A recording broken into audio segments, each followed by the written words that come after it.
The concept of vitamins was first described by none other than Dr. Funk. In his landmark paper in 1912, the concept that there were complex compounds that our body couldn't make from scratch, and so had to get from our diet. By the mid-20th century, all of the vitamins had been discovered and isolated, but it wasn't until the 60s that we realized that certain fats were essential too. In 1929, the necessity for fat was definitively settled in the diet of the rat. But when one of the researchers tried a 99% fat-free diet on himself for 6 months, ironically, he felt better. His high blood pressure went away, he felt more energetic, his migraines disappeared.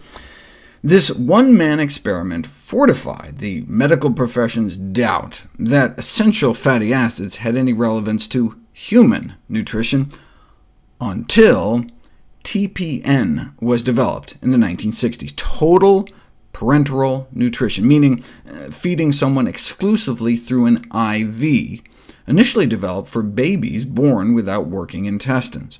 But the first preparations were fat-free, because we didn't think humans needed fat, and so they rapidly induced severe essential fatty acid deficiencies, ultimately convincing the medical community that some fats are indeed essential. They started out using safflower oil, but as they discovered in a young girl they were giving it to after an abdominal gunshot wound, we don't just need fat, but specific fats like omega-3s, and so when they switched to soybean oil, instead she was restored to normal. The fact that it took so long and under such extreme circumstances to demonstrate the essential nature of omega-3s illustrates how hard it is to develop overt omega-3 deficiency. Of course, the amount required to avoid deficiency is not necessarily the optimal amount for health. A spoonful of orange juice worth of vitamin C would be enough to avoid scurvy, the overt vitamin C deficiency disease. But no one considers that enough vitamin C for optimal health. What would optimal omega-3 status look like?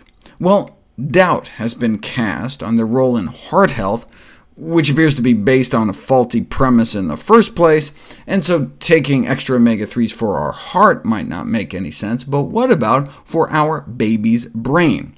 Extra DHA may not help pregnant or breastfeeding fish eaters, but those who want to avoid the contaminants in fish can take supplements of pollutant-free algae oil to get the best of both worlds for their babies. But what about adults? No apparent psychological or neurological benefit of DHA supplementation for the general public, but what about in those who don't eat fish? Take the famous alpha-omega trial.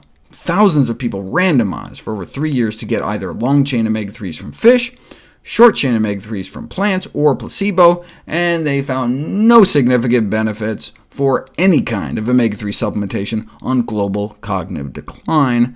But most were eating fish, already getting preformed DHA in their diet, and so general population studies like this that found no benefit can't fully inform us about the role of DHA in brain health, any more than giving half of these people oranges, finding no difference in scurvy rates, 0 in both groups, and concluding that vitamin C plays no role in scurvy. In 2013, for the first time, DHA supplementation was found to improve memory and reaction time among young adults who rarely ate fish. Previous randomized controlled trials failed to find such a benefit among 18 to 45-year-olds, but they all only lasted a few months at most, whereas the 2013 study lasted 6 months. So if all the studies either showed no effect or a positive effect, one might give it a try. But in one of those shorter trials, DHA supplementation didn't just fail to show benefit, it appeared to make things worse.